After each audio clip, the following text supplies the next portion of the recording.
Você já parou para pensar que a sua empresa pode estar pagando impostos a mais? O nosso sistema tributário é bem complexo e é comum as empresas pagarem mais do que o devido.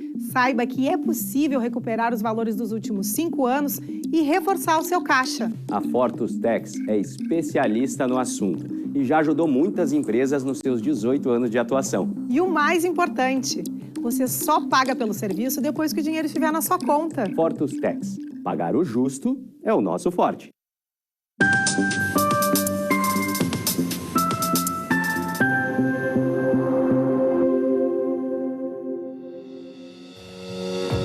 Olá, sejam bem-vindos. Está no ar o programa Papo Certo. Comigo, Amanda de Oliveira e Evanira Guiar. De segunda a sexta, às 8 da noite, estamos aqui na sua TV e falamos sobre diversas áreas do direito, empreendedorismo, política e saúde. Papo de saúde e o tema é influenza, a gripe comum. Inverno vem acompanhado das doenças virais, como gripes e resfriados. Mas como prevenir e tratá-las? Para falar sobre este tema, estamos recebendo o Dr. Vinícius Monteiro, que ele é médico infectologista. Muito obrigado pela presença aqui no Papo Certo. Muito obrigado pela presença. É um prazer estar aqui com vocês para falar sobre um assunto tão importante quanto a influenza, que vem cometendo todos os anos pessoas, especialmente nesses meses que se aproximam, que são os meses de inverno. Seja bem-vindo então, Dr. Vinícius. Obrigado. E você aí de casa, vem participar do Papo Certo. Nos envia a tua pergunta ou comentário através do nosso WhatsApp 51 30 29 80 80 para interagir com o nosso convidado. Vamos fazer um intervalo de 30 segundinhos e já voltamos. Fique aí com a gente.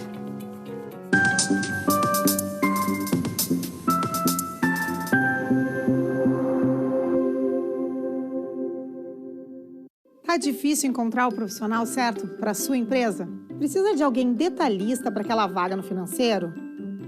Quem sabe um criativo para o marketing?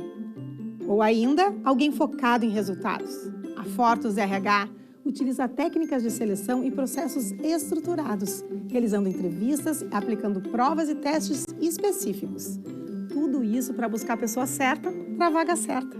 Fortus RH. Conectar pessoas é o nosso forte.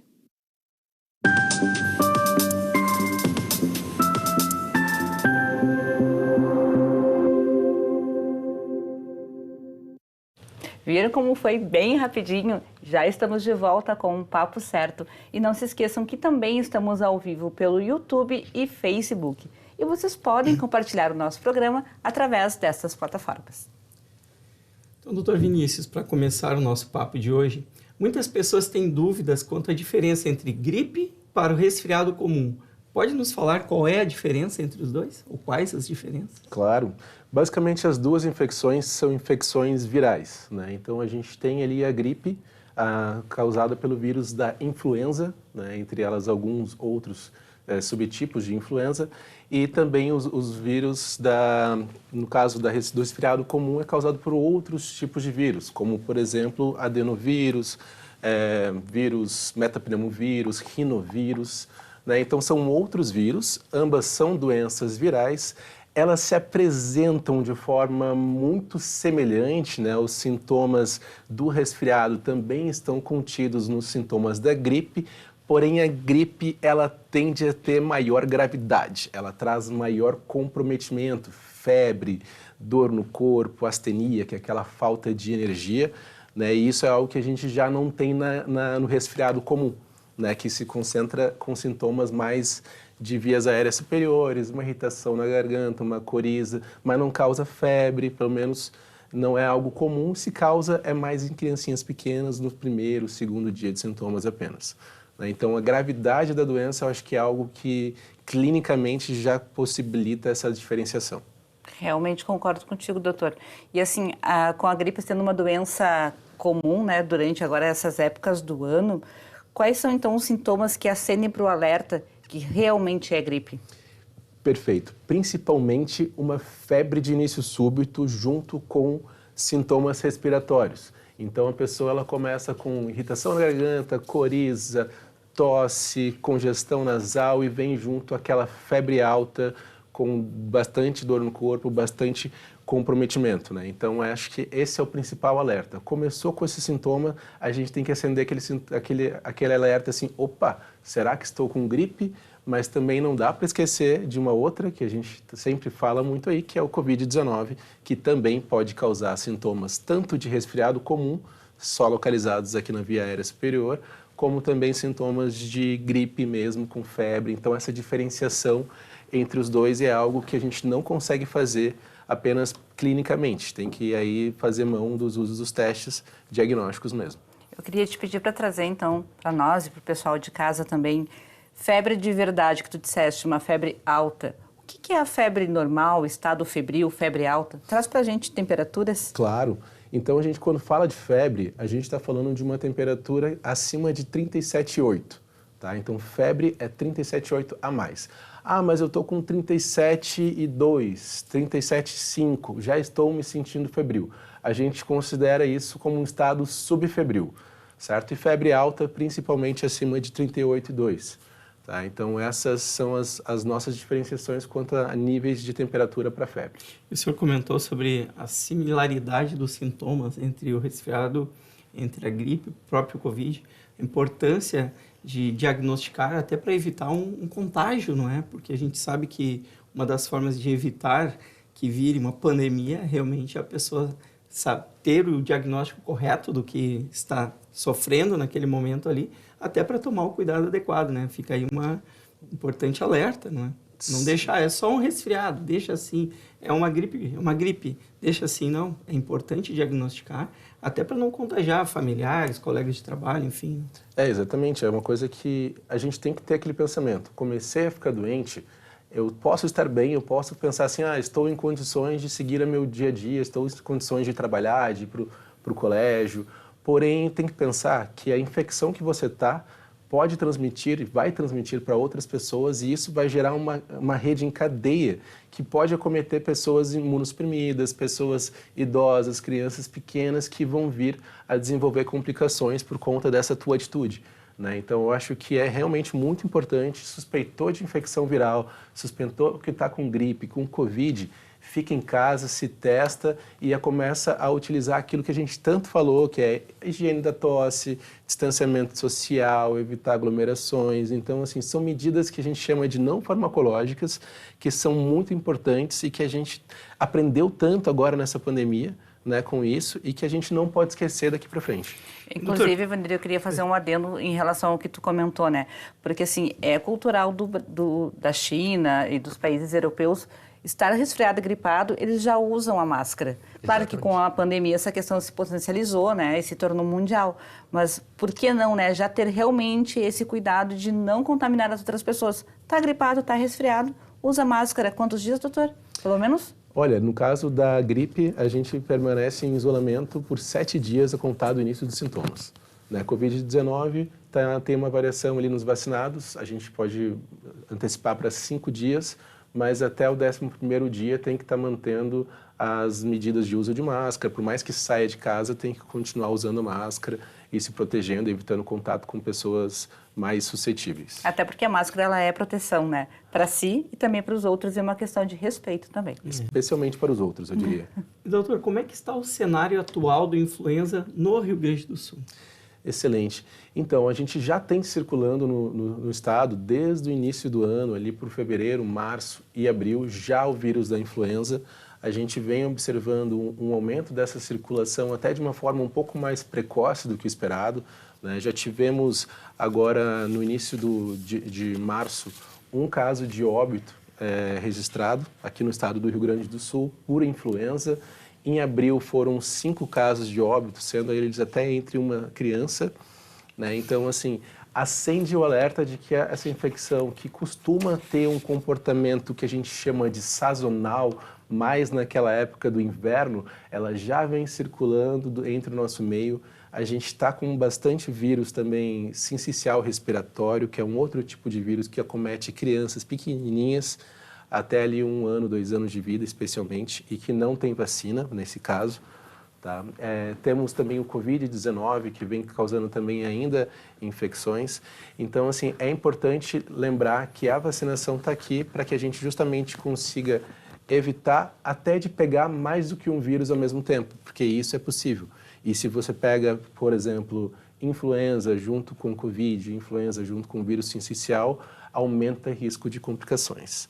Né? Então, a gente está circulando esse vírus. Ano passado foram mais de 800 internações por conta de influenza, com 136 casos de óbito aqui no Rio Grande do Sul. Imagina, é muita gente que morre. Às vezes a gente pensa, eu até brinquei antes do início do programa, né, doutor? Não existe gripezinha, existe gripe, que deve ser tratada porque 136 vidas em 22 foram perdidas por conta de uma gripe, né? Então, qualquer doença tem que ser tratada. Né? Exatamente. Continuando por aqui, eu queria te perguntar, mas a gripe também pode causar doenças respiratórias graves, como aconteceu assim durante a pandemia? Sim, claro. No caso da gripe, tanto a gripe quanto o Covid-19, eles podem evoluir para aquilo que a gente chama de, dentro da área médica, de SRAG, que significa Síndrome Respiratória Aguda Grave. Tá? O que é isso? É quando a infecção viral, a infecção pelo Covid ou a infecção pela influenza começa a acometer os pulmões, né? E isso compromete a troca gasosa, cai o oxigênio, a pessoa precisa acabar internando para fazer suporte de oxigênio, algumas acabam evoluindo para necessidade de UTI, intubação. Né? Então, existe sim essa possibilidade. No caso, a própria história nos conta, né, que, por exemplo, a gripe espanhola, que foi uma pandemia que mais matou até hoje, né, chegaram a aproximadamente 100 milhões de pessoas mortas, né, ela foi causada por um vírus da influenza H1N1. Né, que a gente já conhece. E o Covid matou em torno de 15 milhões. Exatamente. Então, a gente está falando de uma gripe Nossa. que matou 6 vezes mais do que o próprio Covid. Exatamente. Então, o Covid, aqui no Brasil, mais de 700 mil mortes, no mundo, 15 milhões de mortes, mais de 15 milhões. Né? A gripe espanhola chegou a 100 milhões. Então, assim, quando a gente fala da importância da influenza, da importância da gripe, a gente realmente tem que lembrar que é um vírus que tem um alto potencial de epidemias, surtos, pandemias. Então, a gente tem sim que se prevenir e valorizar a vacinação, que é aquilo que pode nos proteger. Perfeito. Muito bem. E nós temos casos de pacientes com gripe grave no Rio Grande do Sul? Sim, temos casos. Como eu falei anteriormente, a gente teve alguns casos de pacientes que acabaram internando, né, necessitaram de UTI, alguns com caso de óbito, né, dentro dessa clínica que a gente chama de SRAG. Certo. Doutor, e o vírus da influenza também tem subtipos, assim, variantes como a Covid?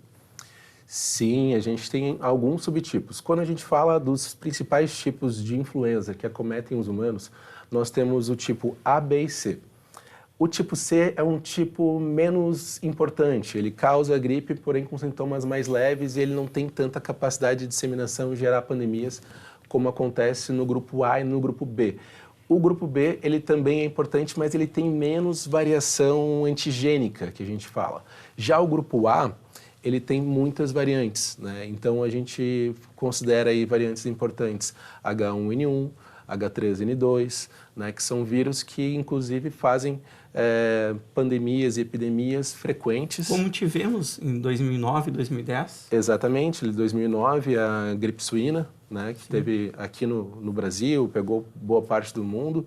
Né? Então, até você falou depois de um tempo, numa outra gripe, a gripe aviária, por exemplo, mas que tinha um grande potencial e que acabou sendo controlada ali, mas que era também por um vírus da influenza, H5N1. Né? Então, são vários subtipos que tem. E esses tipos, por exemplo, eu já peguei H1N1 uma vez, não vou pegar de novo? O H1N1 que tu pegou um ano é diferente daquele que tu pega outro ano. Isso tem a ver com a próxima pergunta que eu ia lhe fazer, doutor. O senhor fala muito de vacinas. Como elas são elaboradas e a vacina de um ano é igual à vacina do outro? Ah, perfeito. Então, na realidade, não. A vacina ela é renovada todos os anos. Tá? E isso justamente porque, embora a gente vacine dentro dela, a gente vai ter, basicamente, a vacina que é distribuída pelo SUS, a gente chama de uma vacina trivalente. Tá? Ela protege contra 3 tipos de influenza. A influenza H1N1, H3N2 e a influenza B Victoria, tá? Que é um subtipo da B. E aí a gente pega o H1N1, por exemplo, esse ano. A vacina não é igual ao do ano passado. Mudou o quê? Mudou o subtipo H1N1. Era um H1N1 também, só que um outro H1N1. Então é importante, a gente tem que todo ano renovar a vacina, porque todo ano tem novas variantes, novas circulações virais e a gente precisa atualizar a nossa imunidade junto com isso, senão a gente acaba pegando de novo. E já engatando nesse assunto, eu quero te perguntar quais são, então, os tipos de vírus da vacina que estão sendo aplicados, então, neste ano de 2023. Exatamente. Então, tem esse vírus da vacina. A gente tem, basicamente, 2 tipos de vacina disponíveis, tá? A quadrivalente, que é uma vacina particular, né, que a gente encontra ali, que custa em torno de R$90, R$100, né? E essa vacina, ela protege contra 4 tipos de vírus, por isso quadrivalente. O tipo H1N1, H3N2, influenza B de Yamagata e o outro que é o Victoria, né? Os nomes difíceis aí, e a vacina distribuída pelo SUS é a trivalente, que protege apenas contra um tipo de influenza B. Deixa eu te perguntar, vou voltar só um pouquinho, porque eu fiquei com dúvida em relação a isso. E já que tem vários tipos de influenza, como que vocês, médicos, detectam quando é o A, o B, o C? Os sintomas são diferentes através do exame de sangue? Como funciona? Clinicamente, elas são bem semelhantes. A gente não consegue diferenciar, falar assim, essa gripe que tu tá só pela clínica, ela é uma H3N2 e não uma H1N1. Para saber isso, a gente tem que fazer testes. E aí a gente tem, por exemplo, testes rápidos de antígeno, né, que podem ser, inclusive, encontrados em farmácias particulares, né, e que, inclusive, temos kits já em farmácias particulares testando Covid e influenza ao mesmo tempo e diferenciando influenza A, influenza B e Covid. Não diferencia esse antígeno se é o A, H1N1, H3N2, para a gente conseguir saber se é o H1N1, H3N2 ou algum outro. A gente tem que fazer PCR e também tentar diferenciar, fazer um trabalho de diferenciação, e isso é basicamente feito pela vigilância sanitária para conseguir controlar aquilo que vem circulando no nosso meio. Muito bem. E onde que encontramos as vacinas? As vacinas, elas são encontradas em todos os postos de saúde, né? Então, unidade básica de saúde, segunda a sexta-feira, a gente tem ali vacinas sendo disponibilizadas. Inclusive, é importante enfatizar que a gente está com uma baixíssima taxa de adesão às vacinas. A gente está agora, nos números atuais que eu verifiquei hoje, em Canoas e Porto Alegre, a nossa taxa de vacinação esse ano para a influenza está em torno de 26%, sendo que a nossa meta é de 90%. Né? Então, a gente observa aí a quantidade de pessoas que ainda precisam buscar a vacinação. Então, vamos lá, pessoal, vamos procurar por vacinar, se proteger, mas porque está chegando o mês de inverno. Mas clínicas particulares, não, doutor? Exatamente. Tem clínicas particulares que a gente pode encontrar. Então, várias clínicas de vacinação espalhadas aí pela cidade, Porto Alegre, aqui em Canoas também. E os postos de saúde, né? Então, pelo SUS, posto de saúde, na rede privada, clínicas de vacinação. Esse é o tema que o Evanir adora. Ele adora falar sobre prevenção. Falávamos antes sobre isso, né? Prevenção. Entrevistamos, essa semana toda foram entrevistas de prevenção e que bom, esse é o intuito do nosso programa aqui do Papo Certo, que é trazer informação para vocês. Então, depois do intervalo, em 30 segundinhos, mais sobre esse assunto da influenza, a gripe comum. Fique aí com a gente.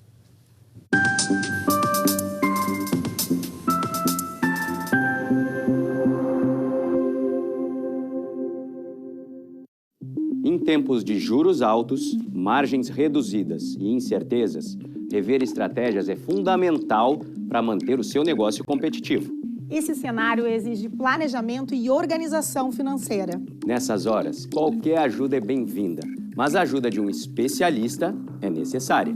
A Fortus Consulting conhece na prática e tem as soluções adequadas para cada situação. Fortus Consulting. Melhorar os seus resultados é o nosso forte.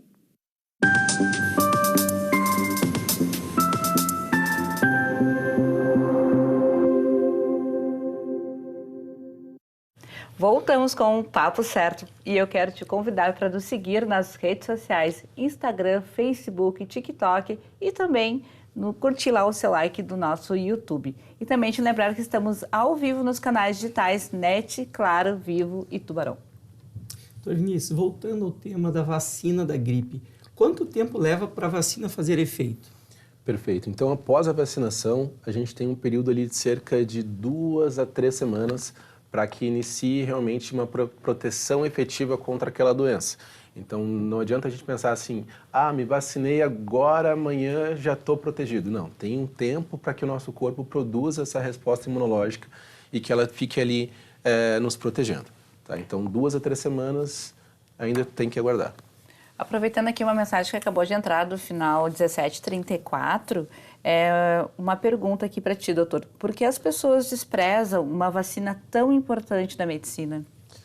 Amanda, tu sabe que nesses últimos anos a gente vem tendo, assim, percebendo um aumento naquele movimento anti-vacina, né? Então isso ganhou bastante força agora com as vacinas contra o Covid-19, né? Muitas pessoas falando contra a vacinação e isso repercutiu em todas as vacinas.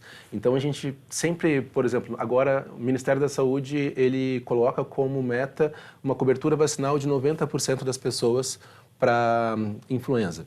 A gente, em 2021, atingiu em média de 76% de cobertura vacinal. Em 2022, isso já caiu para em torno de 60%. Esse ano, a gente está aqui no mês de abril, para maio, desculpa.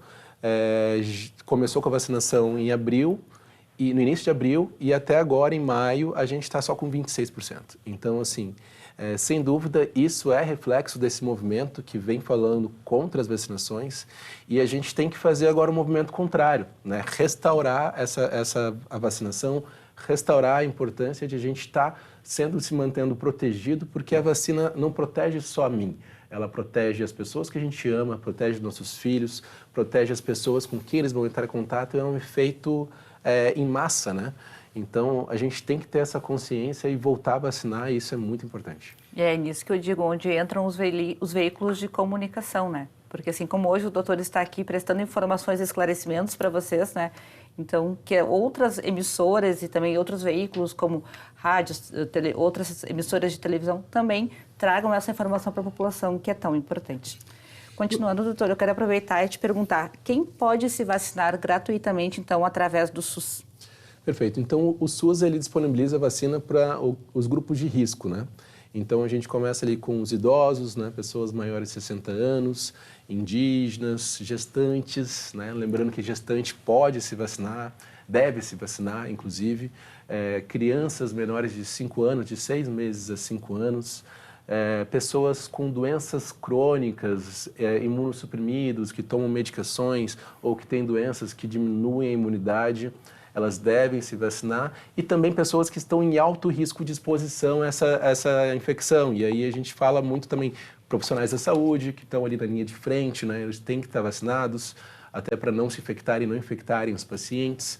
A gente precisa vacinar profissionais do transporte público, caminhoneiros, professores, né? Então, esses grupos que se expõem mais, que estão em grande circulação, eles têm que estar vacinados. Mas eu não me incluo dentro desses grupos e gostaria de me vacinar. Então, aí a gente tem realmente as vacinas da rede particular, que a gente já comentou, né? Então, é interessante sempre estar buscando essa vacinação. E qual é o período de vacinação da gripe no SUS? Perfeito. Então, a vacinação ela começou agora no mês de abril, no início do mês de abril, né? E a gente vem ampliando grupos e ela vai agora até o final de maio. Então, ali pelo dia 31 de maio, a gente está encerrando com a campanha de vacinação. Então, observem que a gente já passou um mês de vacinação, praticamente temos um pouco menos aí de um mês pela frente nessa campanha. Para vacinar dentro da meta mais 65% da população. A gente tem a meta de 90%. Sim, já 25% já foi, então faltariam 65% exatamente. Da população gaúcha para se vacinar. Vamos lá, pessoal, vamos se prevenir aí. É o melhor remédio, porque custa bastante para os cofres públicos. Deixa eu aproveitar também e te perguntar assim, as pessoas falam, né? Eu não vou tomar vacina porque vai me dar febre, vai dar dor de cabeça, dor no corpo. Afinal, essas vacinas, elas têm contraindicação? Perfeito. A vacina é uma coisa muito importante para te falar, ela não causa gripe. Tá? Então, isso é uma coisa que as pessoas às vezes pensam assim, mas eu me vacinei e fiquei com gripe depois por conta da vacina. Já ouvi isso. As pessoas já falam muito isso. E, na verdade, não, porque a vacina ela é feita de um vírus inativado. Então, aquele vírus, ele não possui, ele não está vivo, ele não tem como transmitir a infecção. Então, por isso, pode ser dado também para pessoas que têm imunidade baixa. Né? Agora, quanto a efeitos adversos da vacina. A vacina da gripe é uma vacina extremamente bem tolerada.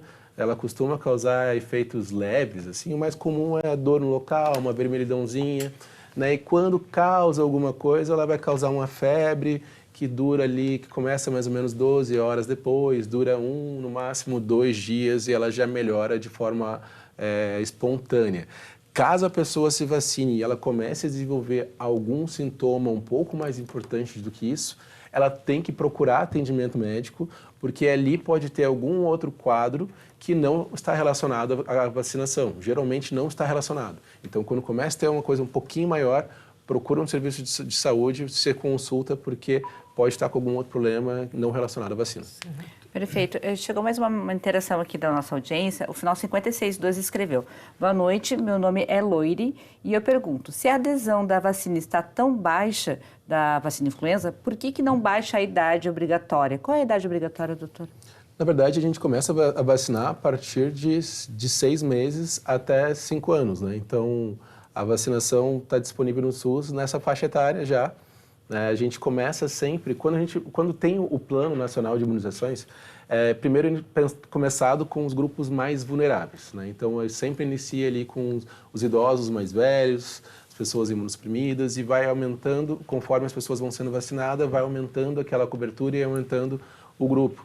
Né? Então, nesse momento, já dá para vacinar todos os grupos necessários. Acredito que ela tenha perguntado por que não do grupo idoso, assim como é no Covid, que foi reduzindo a idade. Sim, no caso, vacinar pessoas que não estão nesses grupos de risco. Exatamente. Né? Exatamente. No caso, uma política pública ela é sempre pensada de uma forma coletiva e de aproveitamento de recursos. Né?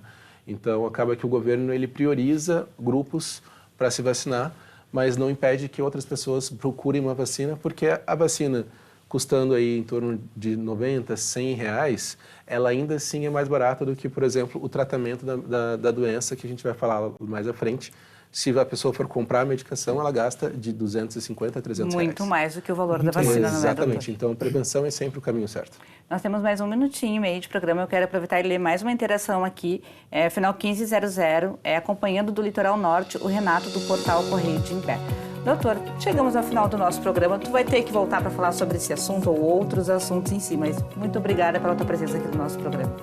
Muito obrigado, foi um prazer estar com vocês, passou muito rápido e estou à disposição para conversar sobre influenza e conversar sobre outras doenças, é só me convidar. Amém. Eu quero agradecer a vocês de casa por terem também nos assistido e lembro que o programa ele é reprisado às 7h30 da manhã aqui na sua TV. Quero aproveitar e também mandar um beijo especial para minha amiga Karine, a mãe do Vinícius, que está lá da Espanha nos assistindo. Boa noite a todos, amanhã às 20 horas estaremos aqui, então, esperando todos vocês. Até lá!